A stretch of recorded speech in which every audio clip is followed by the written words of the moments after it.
ದೇವ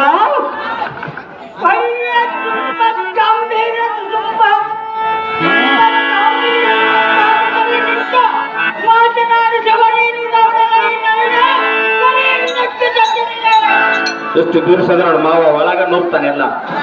ಓ ದೇವ, ನಾವು ದಾರಂದರೆ ಬಿತ್ತಿ ಬೆಳೆಯಬೇಕು ಒಕ್ಕಲಿಗರಾಗಿ, ಹುಟ್ಟಬೇಕು ಇಂಥ ಹಳ್ಳಿಗೆ ಒಳ್ಳೆಯವರಾಗಿ, ಪಡೆಯಬೇಕು ತಂದೆ ತಾಯಿಗೆ ಮಕ್ಕಳಾಗಿ, ಕಷ್ಟ ಬಂದವರಿಗೆ ಪಾಲಿಗೆ ಪರಿಹರಿಸಬೇಕು ಇಂಥ ಬೆಳಲಿ ರಾಮಲಿಂಗ ತಾತನವರಾಗಿ, ದಾನ ಧರ್ಮ ಮಾಡುವಂತಲ್ಲಿರಬೇಕು ಡಾಕ್ಟರ್ ಪುನೀತ್ ರಾಜ್ಕುಮಾರ್ ಅಂತವರಾಗಿ, ತಾವು ಕರೆಸಲಿಕ್ಕೆ ಬಂದವರು ನಾನು ಸಾರಥಿಯಾಗಿ, ನನ್ನನ್ನು ಸುಂದರ ಸಾರಥಿ ಸಾರಥಿ ಎಂದು ಕರೆಯುತ್ತಾರೆ ಭೂಪತಿ.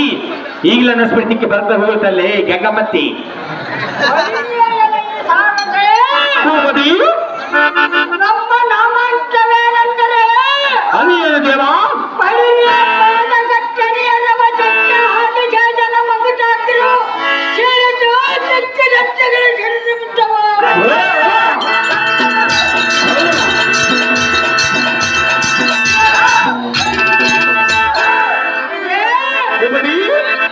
ಕಂಚಾಲವಾದ ರವಚಕ್ಕೆ ಆದಿಚೇತನ ಮಗಟಾಕಿರವ ಸೇರಿತು ಚಕ್ಕೆ ಚಕ್ಕೆಗಳ ಸಿಡಿದು ಬಿಟ್ಟವ. ಭಕ್ತನ ದಶರಥ ಮಹಾರಾಜನ ಪುತ್ರ ಬಳಿಯ ಲಕ್ಷ್ಮಣನಪ್ಪ ಜಾಣ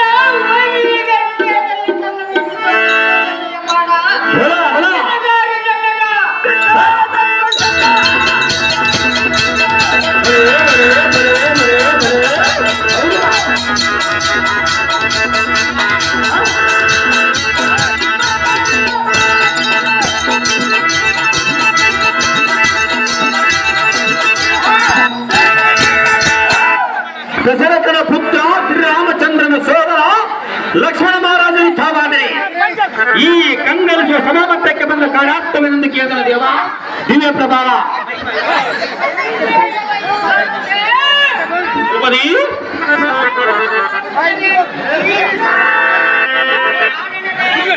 ಅದೇನು ದೇವ?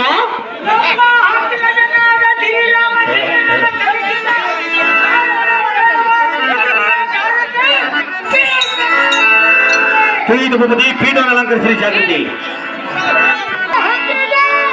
ಐಶ್ವರ್ಯ ಮತ್ತು ಮೇಲಕ್ಕಾಗಿ ಅನುಜಾತ್ಮನೆ ಅನುಜ ಶಿಖಾಮಣಿಯ ತಮ್ಮ ಲಕ್ಷ್ಮಣ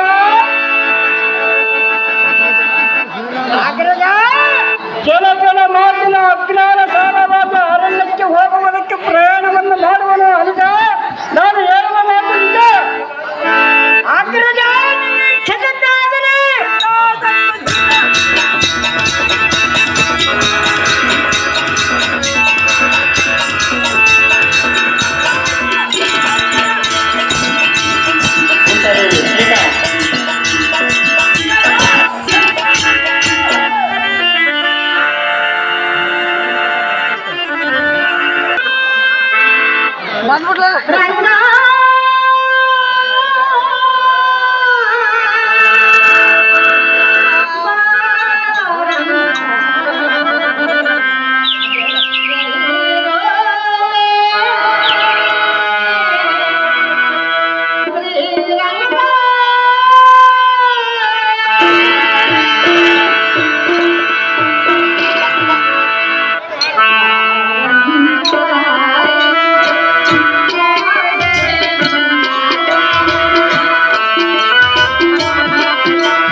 ಕುಳಿತಿರುವ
ಎರುಗಡೆ ಗೀತೂರನವರು ಐಶ್ವರ್ಯ ವಸ್ತು ಮೇಲಕ್ಕೆ ಪ್ರಾಣವಲ್ಲದೆ ಕಾಂತ ಕಾಂತ ನೀನು ಹೋಗುವ ಪಯಣವಿಲ್ಲದೆ ನಾನು ಹೋಗುವ ಪ್ರಾಣದ ಗೋಷ್ಠಿ ನಿನಗೇನು ಬೇಕು ಸುಂದರ ನಿಮ್ಮ ಸರಿಯಾದ ಕಾರಣ ತಿಳಿಸಬೇಕು ಕಾಂತ. ಸಹಜವಾಗಿ ತಿಳಿಸುವುದಿಲ್ಲ ಕಾಂತೆ ಯಾತಕ್ಕೆ ತಿಳಿಸುವುದಿಲ್ಲ? ಸತಿಯರ ಮುಂದೆ ತಿಳಿಸಿ ಹೋಗುವ ಪುರುಷನ ಕಾರ್ಯವು ಜಯವಾಗುವುದಿಲ್ಲ, ಆದ ಕಾರಣ ತಿಳಿಸುವುದಿಲ್ಲ. ಸತಿಯರ ಮುಂದೆ ತಿಳಿಸದೆ ಹೋದರೆ ಹೋದ ಕಾರ್ಯವು ಜಯವಾಗುವುದಿಲ್ಲ. ಸಹಜವಾಗಿ ಆಗುವುದು. ಹೇಳುವುದು ಕೇಳು ಕಾಂತ. ಚೆನ್ನಾಗಿ ಹೇಳು.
ಹೇಗೆ ಹಾ ಕಾಂತ ಹಾ ನಾನು ಹೋಗುವ ಕಾರ್ಯೋತ್ತರಗೋಷ್ಠಿ ನಿನಗೇನು ಬೇಕು ಸುಂದರಿ ರಮಣೆ ನಿಮ್ಮ ಸತಿಯಾದ ಕಾರ್ಯ ಕೇಳುವೆನು ಆ ತೋಟದಲ್ಲಿ ಹೊರಟಿರುವ ಕಾರ್ಯಗಳಿಂದ ನನ್ನ ಬುದ್ಧಿ ಸಂಪನ್ನ ಏ ಮಂದ ಗಮನೀಯಾದ ಚಂದ್ರಮುಖ ನಾನು ಪ್ರಯಾಣವಾಗಿ ಹೋಗುವ ಸಮಯದಲ್ಲಿ ಅಡ್ಡ ಬಂದು ಬಿಲ್ಲು ಬಾಲವನ್ನು ಹಿಡಿದು ಉಲ್ಲಾಸದಿಂದ ಹೋಗುವ ಪ್ರಯಾಣದಲ್ಲಿ ಎಂದು ಕೇವಲ ನುಡಿ ಮಾತ್ರ ಇದು ನಿನಗೆ ಸಲ್ಲದು ನಾರಿ ಮನೆಯ ಬಿಡಿನಿಂದ ಮನದ ಆಲೋಚನೆ ಯಾಕೆ ಸಲ್ಲದು ಕಾಂತ ಸಲ್ಲದು ಕಾಂತೆ ಪ್ರಾಣೇಶ್ವರ ಪ್ರಾಣವಲ್ಲವೇ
ಬಂದಿತ್ತದೆ ಸುಖ ತರಂಗವನ್ನು ಬಿಟ್ಟು ನಿನ್ನ ಸ್ನೇಹಿತರನ್ನು ಬಿಟ್ಟು ನಿಮ್ಮ ಪ್ರೀತಿಯ ಪ್ರತಿಮಗಳಾದ ಎನ್ನನ್ನು ಸಹ ಬಿಟ್ಟು ನೀನು ಹೋಗುತ್ತಿರುವ ಕಾರ್ಯದಲ್ಲಿ ಶ್ರೀರಾಮಚಂದ್ರ ಸಂತೋಷ ರಮಣಿ ಶೃಂಗಾರದ ಲಲನಾಮಣಿಯೇ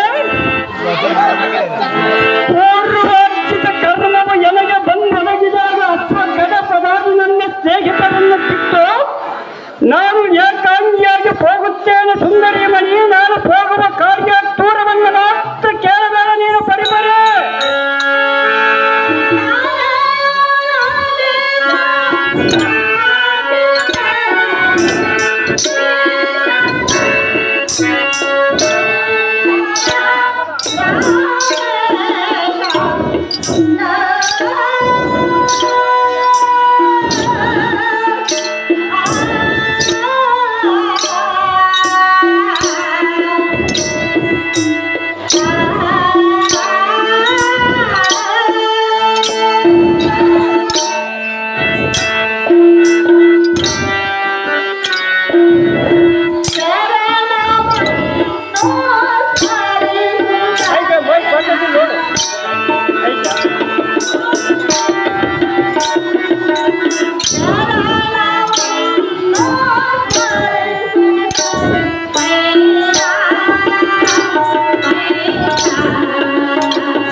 ಶ್ರೀರಾಮಲಿಂಗೇಶ್ವರದ ಚರಣವನ್ನು ಸ್ಮರಿಸುತ್ತಾ ಪರಿಪುರದಿಂದ ಬೇಡಿಕೊಳ್ಳುವುದು ನೀನು ಹೋಗುತ್ತಿರುವ ಕಾಲವನ್ನು ತಿಳಿಸುವರನ್ನ ಬುದ್ಧಿ ಸಂಪನ್ನ ಆಶೆ ಕಾಂತೆ ಬಿಡು ನಿನ್ನ ಮನದ ಚಿಂತೆ ನಮ್ಮ ಅರಮನೆಯಲ್ಲಿ ದುಃಖಿಸುತ್ತಿರುವ ಕೌಶಲ್ಯ ದಶರಥರ ಸೇವೆಯನ್ನು ಮಾಡು ಭಕ್ತಿಯಿಂದ ಪೂಜಿಸು ನಾನು ಬರುವ ಪರ್ಯಂತರದಿಂದ ದುಃಖವನ್ನು ಮಾತ್ರ ನಿಲ್ಲಿಸು ಹೇ ಸುಂದರೇ ಎನ್ನ ಅನುಜನಾದ ಲಕ್ಷ್ಮಣನನ್ನು ನಿನ್ನ ಪುತ್ರನಂತೆ ಭಾವಿಸ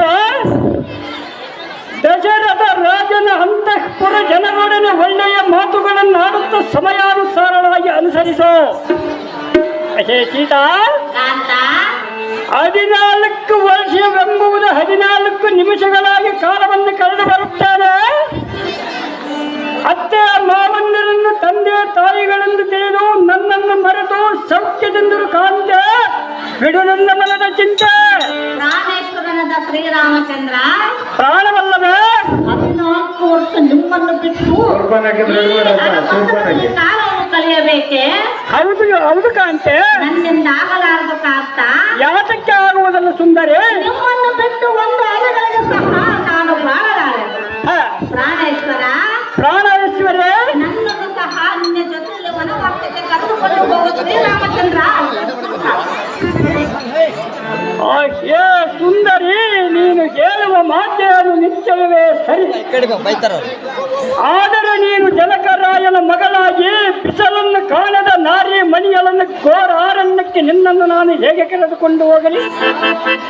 ಹೇ ಜಾನಕಿಯಾದ ಸೀತಾ, ಶ್ರೀರಾಮಚಂದ್ರ ಇದು ಅಲ್ಲದೆ ಹುಲಿ ಕರಡಿ ಸಿಂಹ ಶಾಸ್ತ್ರ ಕ್ರೂರ ಮೃಗಗಳಿಂದಲೂ ದುಷ್ಟ ಮದ ರಾಕ್ಷಸರಿಂದಲೂ ಓಡಿ ಬರುವ ಕಾರಣಕ್ಕೆ ನೀನು ಬರುವನೆಂದು ಹಮ್ಮನಿಸಿದರೆ ನಾನು ಹೇಗೆ ಸಹಿಸಲೆ?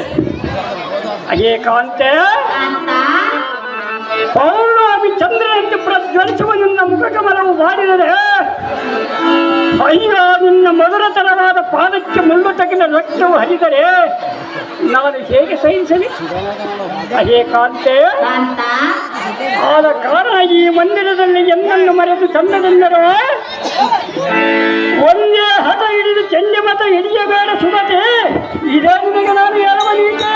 ಪ್ರಾಣಪತಿ ಪ್ರಾಣವಲ್ಲವೇ? ನೀನೇನೇ ಹೇಳಿದ್ರು ನಿನ್ನ ಬಿಟ್ಟು ಮಾತ್ರ ನಾನು ಬಾಳಲಾರೆ. ಕಾಂತೆ, ನಿಮ್ಮ ಜೊತೆಗಿದ್ದರೆ ಘೋರ ಅರಣ್ಯದಲ್ಲಿ ಎಂತ ಕಷ್ಟ ಕಾರ್ಪಣ್ಯಗಳು ಬಂದರೂ ಎಡೆಗುಂದದೆ ನಿಮ್ಮ ಜೊತೆಯಲ್ಲೇ ಬಾಳಲಾರೆ. ನನ್ನನ್ನು ಸಹ ನಿನ್ನ ಜೊತೆಯಲ್ಲಿ ಕರೆದುಕೊಂಡು ಹೋಗುವ ರಮಣ ಸದ್ಗುಣಾಕರಣ. ಓಹೋ ತಮ್ಮ ಲಕ್ಷ್ಮಣ, ಈ ಸತಿ ಮನೆಯಲಾದ ಸೀತೆಗೆ ಎಷ್ಟು ಹೇಳಿದರೂ ಕಾಲಕ್ಕೂ ತನ್ನ ಇಷ್ಟ ಬಂದ ಹಾಗೆ ಮಾತನಾಡುತ್ತಾಳೆ. ಅನುಜ ಹೇ ಕಾಂತೆ, ಇನ್ನದಕ್ಕೆ ತಡ ಜಾಗೃತಿಯಿಂದ ನಿನ್ನ ವಸ್ತ್ರ ಭರಣಗಳೆಲ್ಲ ಇಲ್ಲಿ ಕುಳಿತಿರುವ ಮುತ್ತೈದವರಿಗೆ ದಾನವನ್ನು ಕೊಟ್ಟು ಬಿಡ. ಈಗ ಈ ನಾರಿ ಮನೆಯನ್ನು ಅನುಜನಾದ ಲಕ್ಷ್ಮಣ, ನೀನು ಮುಂದೆ ಮಾರ್ಗವನ್ನು ಹಿಡಿಯ, ನಾನು ಹಿಂದೆ ಬರುತ್ತೇನೆ. ಈ ಸೀತೆಯು ಮಧ್ಯದಲ್ಲಿ ಬರಲಿ ತಮ್ಮ, ಇದೇ ನಿನಗೆ ನಾನು ಹೇಳುವನೇಮ. ಅನುಜ ಸುಮ್ಮತ್ತಿಗಾಂಭೀರನ ಮುಂಭಾಗದಲ್ಲಿ ಭೋಗವನು, ಮಧ್ಯದಲ್ಲಿ ಸೀತಾದೇವಿ ಬರಲಿ, ಹಿಂಭಾಗದಲ್ಲಿ ನೀನು ಬಾ ರಾಘವೇಂದ್ರ ಸದ್ಗುಣಚಂದ್ರ.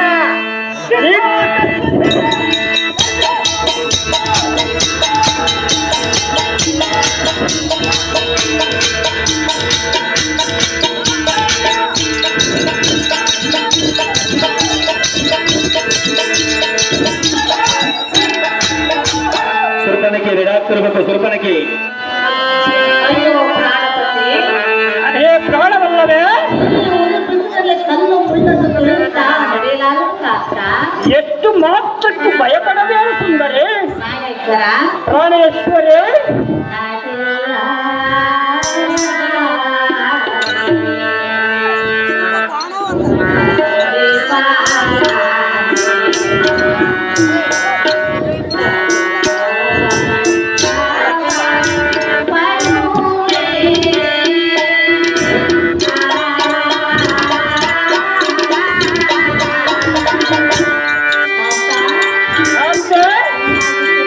ಚೆನ್ನಾಗಿ ಹೇಳುವ ಮಳೆ.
ನಮಸ್ಕಾರ. ಪ್ರಾಯೇಶ್ವರೇ, ಪಂಚವಟ ತೀರದಲ್ಲಿ ಒಂದು ಪರಮ ಶಾಲೆಯಲ್ಲಿ ಹಾ, ನಾವು ಎಲ್ಲಿಲ್ಲ ತಂಗೋಣ ರಮಣ ಗುಣಾಪುರ. ಓ ತಮ್ಮ ಲಕ್ಷ್ಮಣ, ಈ ನದಿ ತೀರ ಪಂಚವಟಿಯಲ್ಲಿ ಒಂದು ಪರ್ಣಶಾಲೆಯನ್ನು ನಿರ್ಮಿಸುವಂತವನಾಗು. ಅಗ್ರಜ, ಈ ವದಂತರದೋಳು ನಿತ್ಯಕೃತ ಹೊತ್ತಿಗೆ ಸೇವಿಸುವುದಕ್ಕೆ ಚಿತ್ರತರವಾದ ಹಣ್ಣು ಫಲಾದಿಗಳನ್ನು ತಂದುಕೊಳ್ಳುವವನಾಗು. ಎನ್ನ ಮಾತು ಆಲಸ್ಯ ಮಾಡಬೇಡ. ನಾವಿರುವರು ಈ ಪರ್ಣಶಾಲೆಯಲ್ಲಿರುವುದು. ಲಕ್ಷ್ಮಣ, ಈ ಅರಣ್ಯದಲ್ಲಿ ರಾಕ್ಷಸರ ಉಪದ್ರವವು ಬಹಳವಾಗಿರುವುದು. ಬಹು ಎತ್ತರದಿಂದ ಕಾಲವನ್ನು ಕಳೆಯಬೇಕು. ಅನುಜಾಗ್ರತೆ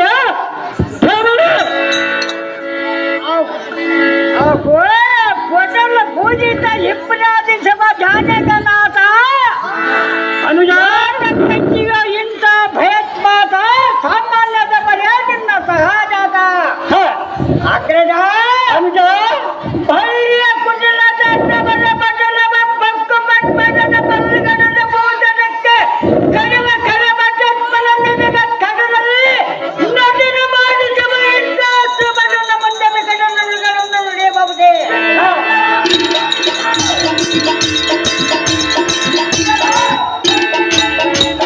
ಅಗ್ರಜ ಅನುಜ, ತಪ್ಪದ ನಿನ್ನ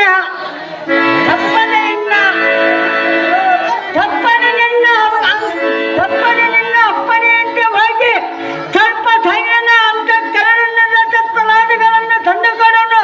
ರಾಮಚಂದ್ರ ಲಗತ್ತಿಗಳಿಂದ ಶೀಘ್ರದಿಂದ ಹೋಗಿ ಬಾ ಲಕ್ಷ್ಮಣ. ಹಣ್ಣು ಫಲಾದಿಗಳನ್ನು ತೆಗೆದುಕೊಂಡು ಬಾ ಯಕ್ಷಣ.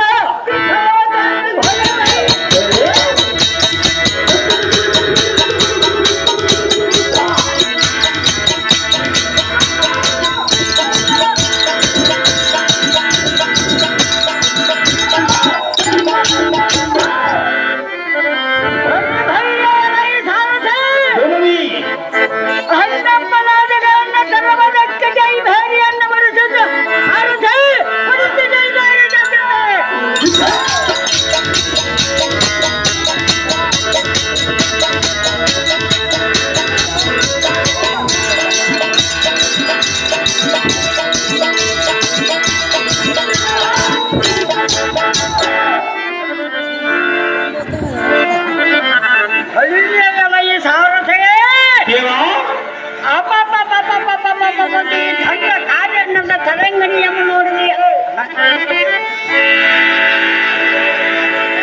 ಹಳ್ಳಿಯಲ್ಲ ಈ ಸಾರಥೆ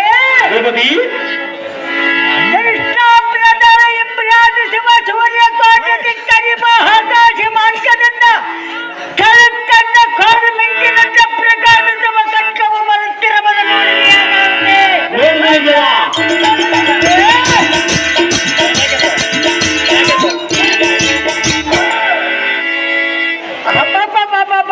ಇದರ ವೈಭೋಗವನ್ನು ವರ್ಣಿಸುವುದಕ್ಕೆ ಸಹಸ್ರಾರು ನಾಟಕವಿಲ್ಲ.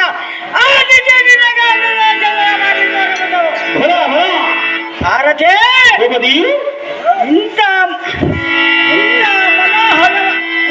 ಮನೋಹರವಾದ ನಮ್ಮ ಹಣ್ಣನಿಗೆ ಏಕವಾದ ಹಣ್ಣಪ್ಪಲಾದಗಳನ್ನು ದೊರೆಯುವುದು. ಶೀಘ್ರವಾಗ ತತ್ಪಲಾದಗಳನ್ನು ತೆಗೆದುಕೊಂಡು ಹೋಗುವುದನ್ನು ಸಾಧ್ಯ. ಅದಕ್ಕೆ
ಮೋಸವಾಯಿತು. ಅದು ಏನು ದೇವ?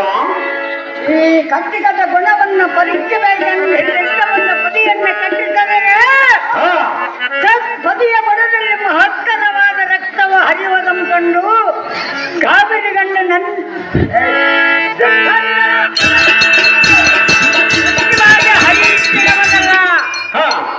ಸಾರಥಿ ದೇವ, ಈ ಎಂತ ಮೋಸವಾಯಿತು. ಅದು ಏನು ಭೂಪತಿ?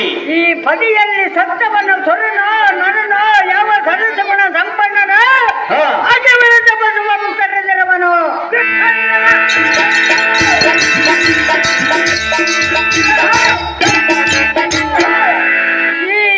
ಈ ಸಂಗತಿಯನ್ನು ನಮ್ಮ ಅಗ್ರಜನಾದ ಶ್ರೀರಾಮಚಂದ್ರನಿಗೆ ಕೆಲಸವದಕ್ಕೆ ಭಾಗವನ ನಡೆಸಾರದೆ ಅದು ಜಾಗ್ರತೆ. ಇನ್ನಷ್ಟು ಭೂಪತಿ.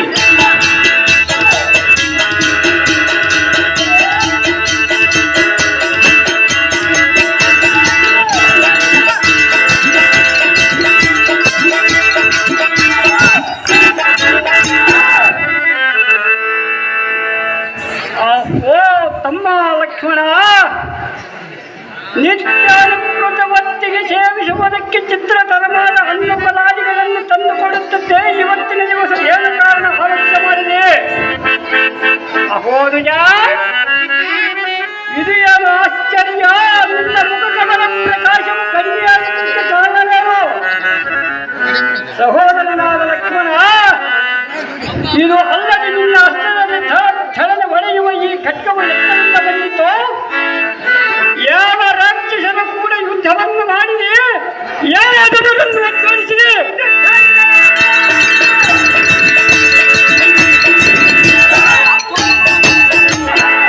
ಎನ್ನ ಮುಂದೆ ಒಂದು ಉಳಿಯದು ತಿಳಿದು ಕೇಳು ತಮ್ಮ. ಪಿಚ್ಚಿಯಲ್ಲಿ ಖಡ್ಗದ ಮರ್ಮ. ಅಣ್ಣ ರಾಘವ, ನಾನು ಹೇಳಿ ಹೇಳಿನಿ ಖಡ್ಗದ ಮರ್ಮವ.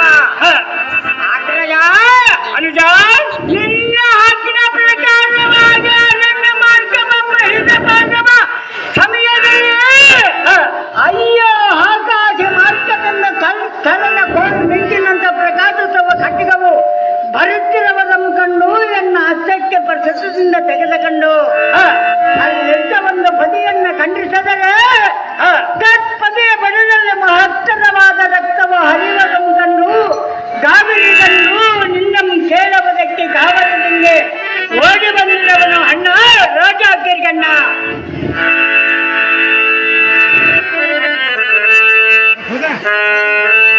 ಅಯ್ಯೋ ಪ್ರಾಣಪತಿ, ಅಯ್ಯೇ ಪ್ರಾಣವಲ್ಲವೇ? ಎಂತಹ ಮೋಸವಾಯಿತಲ್ಲ. ಅದೇನು ಸುಂದರಿ? ದೇವನ ಕೇಳು. ಅದೇನು ಚೆನ್ನಾಗಿ ಹೇಳು.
ಅದೇನು ಸುಂದರಿ?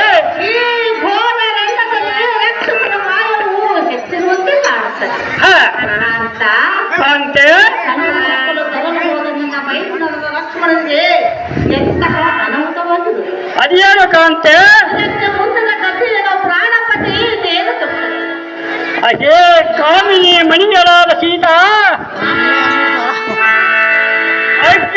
ಅಖಿಲ ಬಲ ಶಕ್ತಿಯುಳ್ಳ ಅಕಲಂಕ ಮಹಿಮನಿಗೆ ವಿಕಲ ಮಜ ಹಚ್ಚಬೇಡ.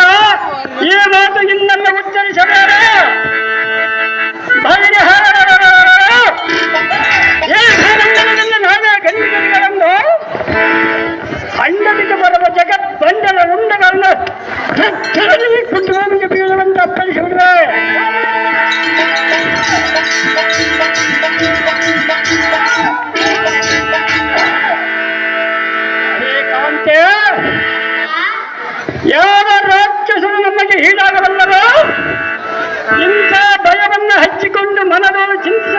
ಹೇ ಬೃಂದವೇಣೆ, ಮೊದಲು ಅಯೋಧ್ಯ ಪಟ್ಟಣವನ್ನು ಬಿಟ್ಟು ಬರುವ ಕಾಲದಲ್ಲಿ ಈ ಸಂಗತಿಗಳನ್ನು ನಿನಗೆ ನಾನು ತಿಳಿಸಲಿಲ್ಲವೇ ಸುಂದರಿ?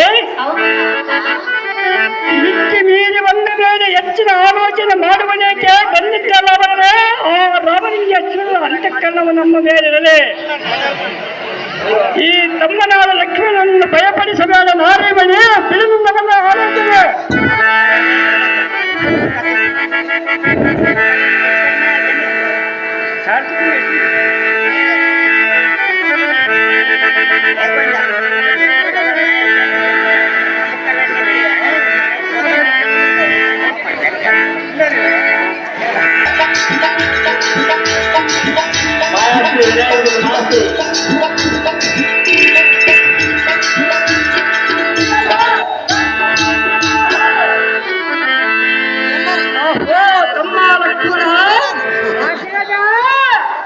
ಕ್ರೂರ ರಕ್ಕಸಿಯ ದುಡುಕಿನಿಂದ ಕೆಟ್ಟ ಮಾತುಗಳನ್ನಾಡುತ್ತ ಪಕ್ಕದಲ್ಲಿ ಕಂಡು ಸತಿ ಮನೆಯಲಾದ ಸೀತೆಯು ಸಹಿಸಲಾರದ ಭಯಪಟ್ಟು ನಿಂತಿರುವಳು.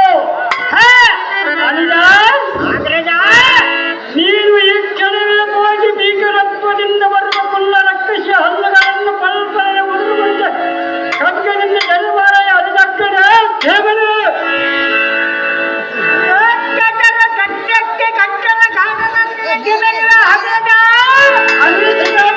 ತಮ್ಮ ಲಕ್ಷ್ಮಣ, ನಿನ್ನ ಆಜ್ಞೆ ಅಂತ ಬೇರವನೇ ಹಣದ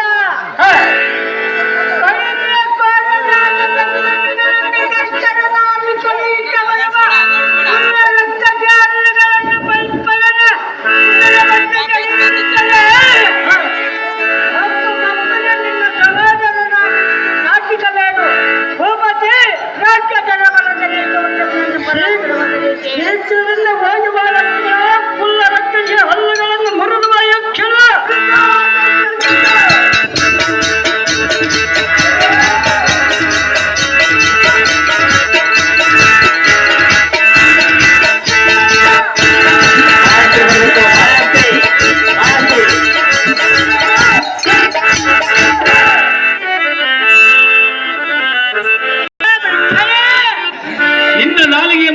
ನಮ್ಮ ರಾಕ್ಷಸರ ಕುಲಕ್ಕೆ ಆಪ್ತ ದಾನವನ್ನು ಊಟ ಮಾಡಿಸಿ ನಮ್ಮ ಘಾತಕನಾದ ನಮ್ಮ ಹಿರವನ್ನು ಸಂದರ್ಭಕ್ಕೆ ಇನ್ನ ಮನುಜನಾಗಿಯ ಕೆಲೇ ಬಣ್ಣ ಈ ಅಡವಿ ಎಂಬ ಆರಣಕ್ಕೆ ಈಡು ಮಾಡುವೆನು. ನೋಡು ನೋಡು ಗೋಳಾತ್ರೆ ಅತಿ ಜಾಗೃತಿಯ ಯುದ್ಧಕ್ಕೆ ನಿಲ್ಲು ಬಣ್ಣ